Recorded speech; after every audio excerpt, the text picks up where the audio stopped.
Alright, welcome everybody. In this video we're going to be reviewing and installing this Waterfall faucet for a bathroom. This is one of the most unique faucets I have ever seen. So if you're looking to upgrade your bathroom faucet, hopefully this video can help you out. Now I'm going to put a link as always in the description below for this faucet, the sink, the drain, anything you basically see in terms of supplies and tools needed for this job down below in the description, so check that out. Now this is the faucet that we are uninstalling. Now I have uninstalled this in a separate video, so search my channel if you want more information about how to take out that old faucet. But this is basically the end product, just some visual shots for you of what it looks like, and we'll go ahead and get started. This is the faucet that I ordered online right out of the box, and it comes in this kind of really nice little brown sack. Very unnecessary, because once you take that out, it's like, okay, what do I do with this brown cloth sack, right? Use it for something else or toss it. But I immediately noticed that it's really heavy and sturdy. Now I opted for the tall version. There's a short and a tall depending on your sink type. I have a vessel sink that I'll be installing, so you saw that in a previous shot.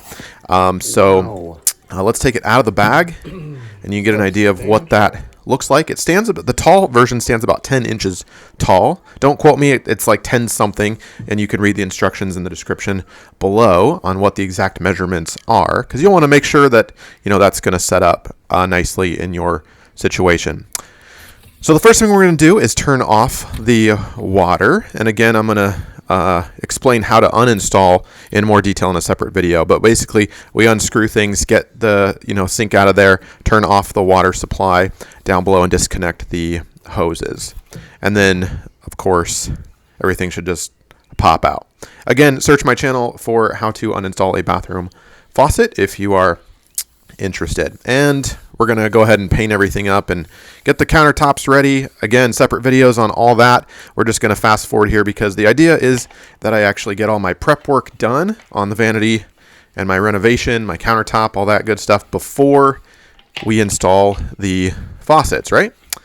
So I've got, we're painting the base cabinets white, and we are doing a wood countertop, poplar hardwood. This is the finished result. Added some really nice stain and sealant to it. Completely waterproof. Now before I got to that point, of course, we need to kind of dry fit everything. So I made a rough cut of my wood countertop and then put up the sinks and the faucet there, and just kind of got an idea of what that would look like. Now I'm going to be installing 2 of these for our double vanity. Here's all the hardware that it comes with. That comes with the actual faucet.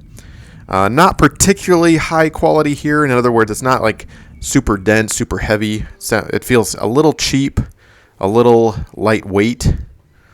So we'll see if it can hold up to the test. Now, this faucet, you would have the option of installing it diagonally or centering it, depending on where your hole is on your countertop. Since I was dealing with a wood countertop, I had the advantage of drilling the hole wherever I wanted to. So we decided to do that centered.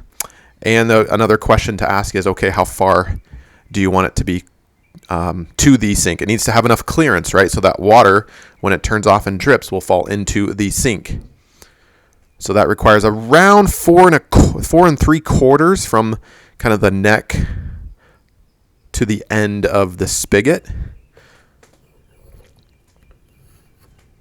And we'll go ahead and mark where I want things. I feel like that's going to be a pretty good location. So I'll mark my sink and my faucet, and I'll go ahead and get that drilled out. If you have a stone countertop or something else, you again might not be able to drill a hole through this, right? You're dealing with a pre-existing hole. And how wide the diameter of the hole needs to be, you can check that out. The measurements are in millimeters, but you can easily convert that to inches. It's something like 1.25 inches maybe, if I remember correctly. But again, don't quote me on that. Read the instructions, as always, really well before you purchase, and certainly before you install. Now, as far as hooking this up, they've got 2 braided cables, and you kind of just hand tighten them into the base of the faucet. And they're not super long, so you might have to go to the hardware store and buy some extenders depending on your setup. There's also a little rubber ring, a little O-ring that needs to be slid down Well, you can put that on before the braided cables, or you can just slide it over the braided cables, and it's going to seat at the bottom of the faucet. All right, next I'll show you how this piece works. Notice the order in which we kind of put on the nut and 2 gaskets. But first we can just take this little threaded piece and slide it down the braided cables, and it's going to screw on to the bottom of the faucet kind of like that. And you'll hand tighten it. You don't want to use any tool and strip the threads or, over tighten it or anything like that. It's not super sturdy, but it definitely gets the job done. I think if you buy, any faucet, you're going to deal with a piece like this. But the big question is, will it leak, right? Will it actually? And we'll be exploring that in just a minute. So we're going to slide this piece down in through the hole that is perfectly cut and measured and cut. Make sure that little rubber gasket that we put on the other side of the faucet base is, in place. It doesn't slide out or pop out. And then this is what you'll be looking at underneath the countertop. Here's where we apply the little metal gasket, I guess that's what you call it. And then the rubber gasket. And again, verify the order here within the instruction manual if you are curious, but this is how it should work. And then the nut will go on last, and we'll slide everything up the braided cable. Now there are these little 2 holes in the nut itself that allow for 2 screws that are included, and that's so you can use a screwdriver to tighten that up, to compress that a little bit more so it is super tight.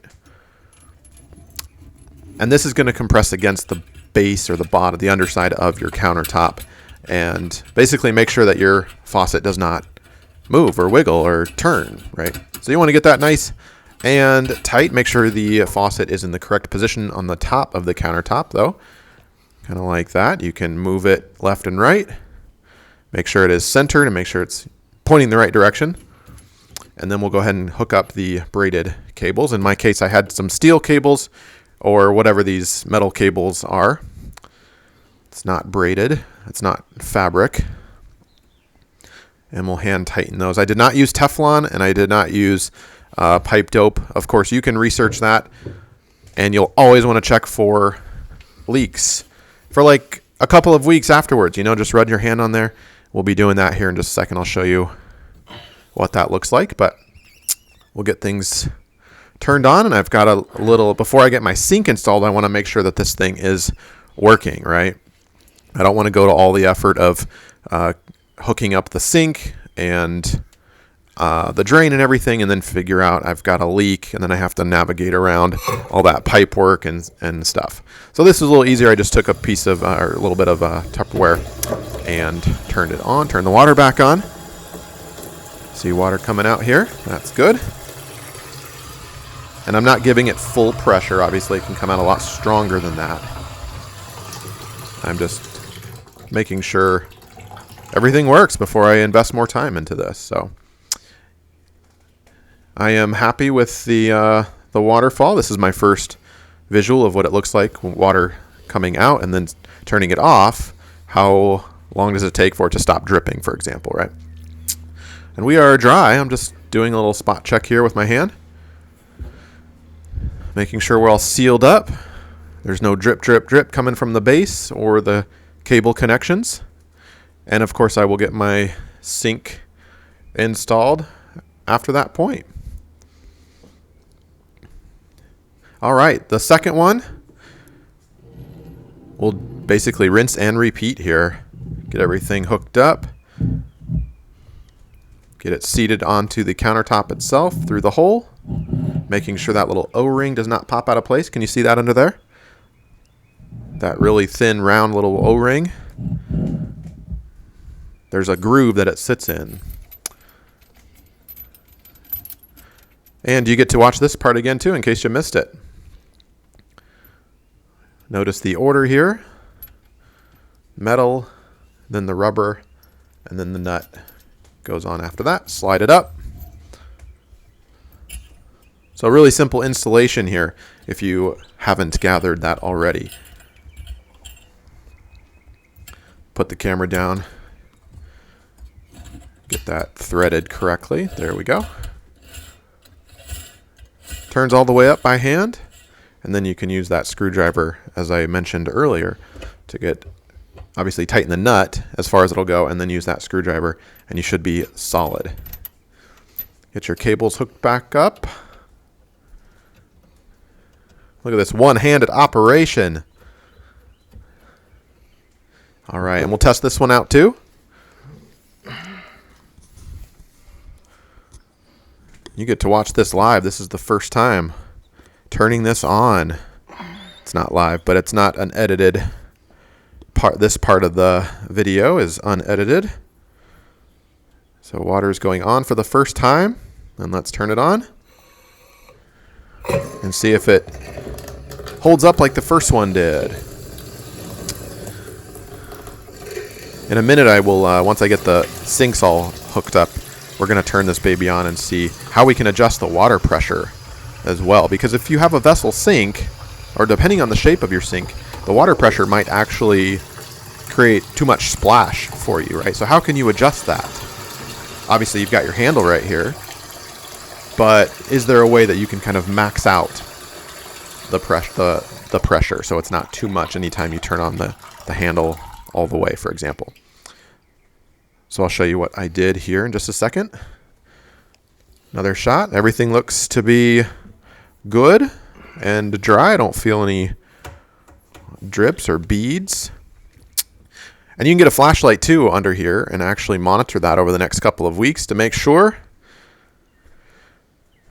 But this is basically it. Now I'm going to install the sinks, or at this stage, the sinks are installed. Kind of fast forwarded that. And the drain is installed as well. So I can go ahead and let it rip, turn it on. And basically what you can do here, I'm checking for leaks on the drain itself. By the way, these drains are awesome. They're like clog-free. So you can take them out and clean out hair and stuff. But look at all that splash, right? It actually hits the drain and creates quite a bit of splash. So that's too much pressure for me. So how can I do that? All we're going to do is go underneath the sink, and we're going to turn the water valves, not off, of course, but we're going to adjust the water valves a little bit to make sure. So turn your faucet on, full blast, and then adjust the water valves down below. And that will control how much maximum pressure comes out at any given time. And just keep it like that. Really easy to do. If you're not happy with the water pressure, use your valves down here to kind of adjust the maximum flow. And that is it. We will stop the video there with a series of kind of final shots for you. Beautiful faucet overall, and leak-free. Seems like really high quality in terms of the faucet itself. We'll see how it holds up over time. If anything does change, I will make a separate video on that, adjusting my review. But overall, awesome faucet. Hopefully this video has helped you out. Be sure to subscribe if you're interested in more do-it-yourself videos like this. Thanks.